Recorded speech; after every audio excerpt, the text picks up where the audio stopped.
ये बंधु मिलन बहु पूर्वर होती विशेष भाव में 1995 मसीह प्रत्येक वर्ष नववर्ष उपलक्षे ये बंधु मिलन करे। तो ये सौभाग्यर कथा आज डबल इंजिन सरकार अच्छी ओडिशा रे मोहन माझी नेतृत्व में ओडिशा रे सरकार चली। यशस्वी प्रधानमंत्री नरेंद्र मोदी नेतृत्व में भारत वर्ष सरकार चली। उभय डबल इंजिन सरकार रे लोकंकर उत्साह उद्दीपना एवं सहयोग बहुमात्रा रे बढ़ी।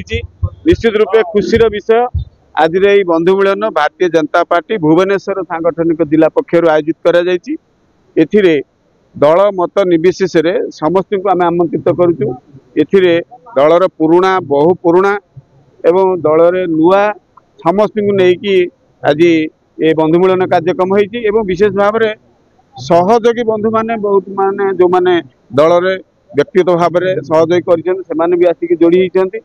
सहित दल मत निर्विशेष विभिन्न दलरू सहयोगी बंधु माने बंधुत्व को आहरी मजबूत करने को आज उपस्थिति रखिंट। मु कृतज्ञ धन्यवाद देवी यही उपस्थिति पाई समस्त को धन्यवाद देवी। यही अवसर में समस्त को शुभेच्छा अभिनंदन जनाऊँ।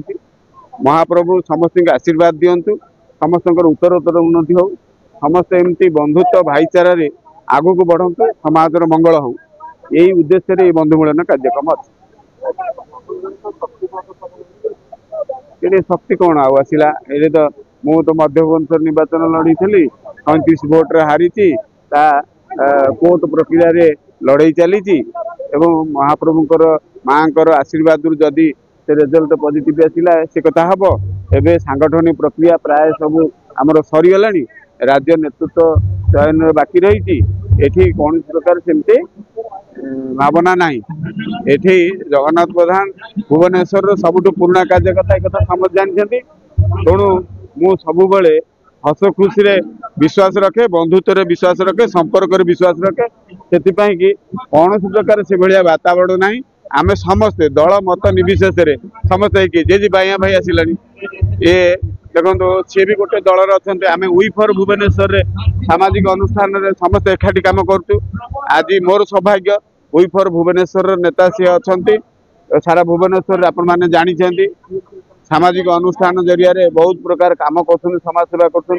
आज से समाजसेवी हिसाब से आम पाखे आसिक उपस्थित अच्छा। धन्यवाद दूसरी भली नेतृत्व मो पाखे उपस्थित हवाटा ये सौभाग्यर कथा।